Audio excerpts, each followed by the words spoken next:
नमस्कार, मी रेश्माज रेसिपीमध्ये आपलं खूप खूप खूप स्वागत।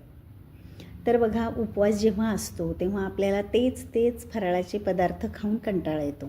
आता उदाहरणार्थ साबुदाण्याची खिचडी, खीर किंवा बरंच काही साबुदाणे वडे, पण तेच पदार्थ खाऊन नक्कीच आपल्याला कंटाळा येतो कायम। त्यामुळे उपवास जेव्हा धरायचा त्यावेळेस आपण फळं वगैरे खातो, त्यामुळे कुणाकुणाला ते सुद्धा पोटभरीचं होत नाही।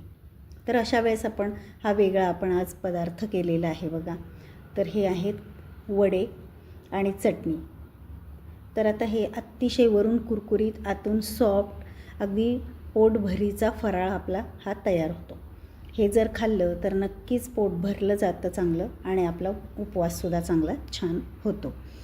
तर बघा, आता हे वडे जे आहेत करायलाही अगदी सोपे आहेत। घरातल्याच इन्ग्रेडियंट वापरून साधे सोप्या पद्धतीने आपण कसे बनवायचे हे छान असे खमंग टेस्टी, तर ते आज आपण पाहणार आहोत। चला तर मग सुरू करूयात। तर पहिल्यांदा मी घेतलेलं आहे 1 वाटी पीठ। तर आता हे पीठ जे आहे ते उपवासाचं पीठ आहे। हे मार्केटमध्ये सुद्धा मिळतं आणि घरी जर आपण करायला गेलो तर आता हे 1 वाटी मी पीठ घेतलेलं आहे। तुम्हाला जर जास्त बनवायचं असेल तर 1 किलो भगर घेऊन त्यामध्ये एक छोटीशी वाटी साबुदाणा तुम्ही टाकून तर मिक्सरवर बारीक करून घेऊ शकता किंवा गिरणीवर दळून आणू शकता। आता त्यातलंच 1 वाटी मी पीठ घेतलेलं आहे। आता एका कढईमध्ये थोडंसं तेल टाकलं आहे, 1-2 चमचे, आणि 1 वाटी हे भगरीचं जे पीठ आहे तर ते आपण आता हलकंसं भाजून घ्यायचं। आता आपण नवरात्रामध्ये हे पीठ मार्केटमध्ये जेव्हा मिळतं आपण त्याच्या दशम्या तयार करतो, तेच हे पीठ आहे। तर एकदम जर जास्त करून ठेवलं तर अशा उपवासासाठी एकादशीला वगैरे हे नक्कीच आपल्याला चालतं। आता हलकंसं हे पीठ भाजून घेतल्यानंतर पुन्हा त्याच कढईमध्ये आपण थोडंसं तेल टाकायचं आहे आणि हिरव्या मिरच्या अगदी बारीक चिरून मी त्यामध्ये टाकलेल्या आहे। तर हिरव्या मिरच्या जर चांगल्या तळल्या की त्यामध्ये तिखट चांगलं उतरतं, अगदी बारीक चिरलेले आहेत। तर आता हे हिरव्या मिरच्याने तळून घेते आणि त्यामध्ये पाणी टाकायचं आहे। तर 1 वाटी पिठासाठी आपण जवळपास 1.25 वाटी पाणी घातलेलं आहे। आता हे पाणी आपण चांगलं गरम करून घ्यायचं आहे। आता हलकंसं गरम व्हायला लागलं की आपण त्यामध्ये हे जे 1 वाटी पीठ आहे तर ते त्यात टाकायचं आहे। आता ह्या पाण्यामध्ये हे पीठ जे आहे आपल्याला शिजवून घ्यायचं आहे, म्हणजेच वाफवून घ्यायचं आहे। तर आता हे पीठ टाकल्याबरोबर लगेच आपण गुठळ्या मोडत हलवून घ्यायचं आहे। आपण जे यापूर्वी एक व्हिडिओ पाहिलेला होता, बेसन पिठापासून हटलेलं पिठलं जे केलेलं होतं त्याच पद्धतीने पाणी उकळण्याच्या अगोदरच हे पटकन जर पीठ घातलं, अगदी प्रोसेस पटपट केली तर यामध्ये गुठळ्या होत नाहीत। अगदी गुठळ्या मोडत हलवून घ्यायचं आहे। आता बघा, उलटण्यानेच मी गुठळ्या मोडून हलवून घेतलेलं आहे आणि ह्या पाण्यामध्ये चांगलं मिक्स केलं आहे। तर ही प्रोसेस जी आहे मंद गॅसवरती करायची। आता बघा, हे चांगलं पीठ असं घट्ट असं झालेलं आहे। आता थोडंसं चांगलं हलवून घ्यायचं आहे आणि थोडं त्यावरती आता झाकण ठेवून आपण थोडा वेळ वाफवून घ्यायचं। आता 2-3 मिनिट हे वाफवल्यानंतर बघा अशा पद्धतीचं हे पीठ चांगलं शिजलं जातं। तर बघा, हे जे भगरीचं पीठ आहे ते चांगलं लगेच शिजतं, मस्त वाफवलं गेलेलं आहे। चांगलं वाफवलं गेलं की वडेसुद्धा आपले छान होतात, कुरकुरीत मस्त असे। तर थोडा वेळ झाकण ठेवून पुन्हा आपण थोडं वाफवून घेऊयात। तर अशाच पद्धतीने बघा, त्याचा रंगसुद्धा बदललेला आहे। पहिल्यांदा अगदी पांढरट असं हे पीठ दिसत होतं, आता थोडंसं ट्रान्सपरंट दिसतंय, थोडासा रंग त्याचा बदललेला आहे। तर आता हे पीठ आपलं चांगलं शिजून झालेलं आहे। आता तोपर्यंत थंड होतं आहे, तोपर्यंत आपण चटणी करून घ्यायची। आता ओलं खोबरं मी घेतलेलं आहे। तुमच्याकडे ओलं खोबरं जर नसेल तर तुम्ही जे सुकं खोबरं आहे ते पाण्यामध्ये भिजवून ठेवू शकता चटणी करायच्या अगोदर। आता त्याचे काप मी केलेले आहेत। आता त्यामध्ये 3 ते 4 चमचे मी शेंगदाण्याचं कूट घातलेलं आहे। नंतर घालायचं चवीनुसार मीठ, हिरव्या मिरच्या आपल्या अंदाजानुसार, तुम्हाला तिखट जसं आवडत असेल तसं तुम्ही हिरव्या मिरच्या त्यामध्ये टाकू शकता।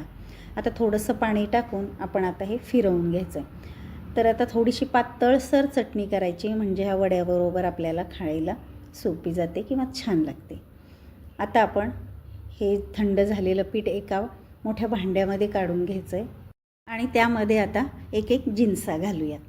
आता 1 वाटी पिठासाठी आपण एक मोठा बटाटा उकडून घेतलेला आहे, त्याचं साल काढलं आहे आणि खिसून घेतला आहे. तर बटाटा खिसूनच घ्या, कारण जर स्मॅश केला तर त्यामध्ये जर गुठळ्या राहिल्या तर आपल्याला वड्याला आकार देता येणार नाही.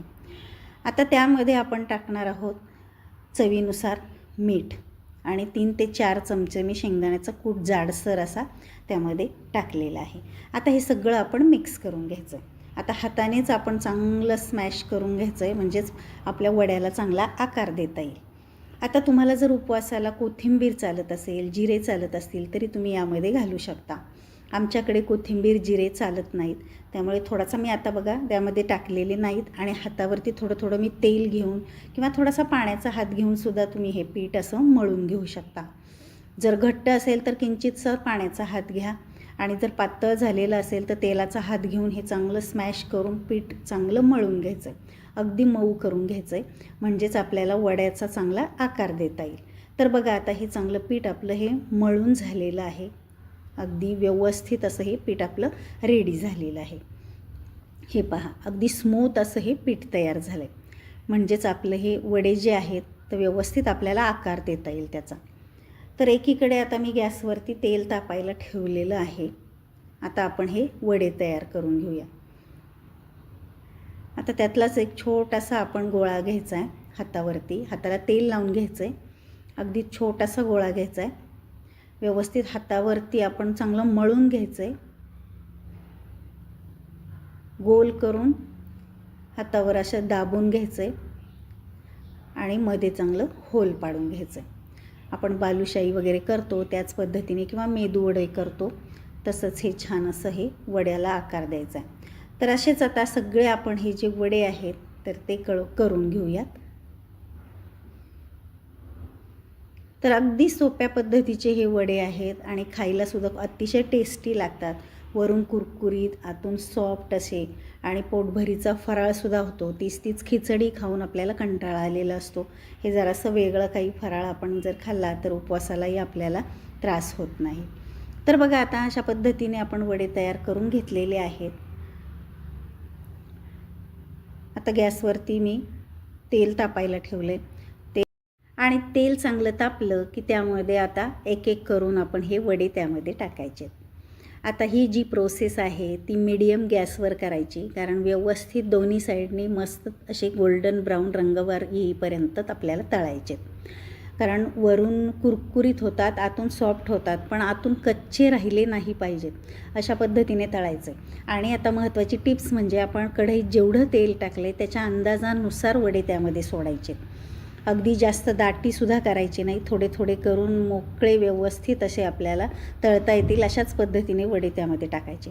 आणि वडे टाकल्यानंतर थोडा वेळ अजिबात झाऱ्या लावायचा नाही, थोड्या वेळाने लावायचा. थोडीशी खालची बाजू कडक व्हायला लागली की मग मात्र झाऱ्याने पलटी करायचं, म्हणजेच त्याचा आकार किंवा वडे त्यामध्ये तुटत नाहीत. हे बघा, आपण आता थोडा वेळ आपल्याला तसंच ठेवलेलं होतं, नंतर आपण झाऱ्यानेही पलटी केलेली आहे.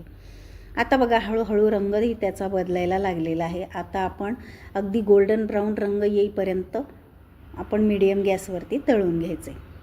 तर बघा आता आकारसुद्धा जसेच्या तसा राहिला आहे, कुठे तुटलेले नाही आहेत आणि मस्त असे हे आपले वडे जे आहेत कुरकुरीत आणि छान खमंग असे होणार आहेत.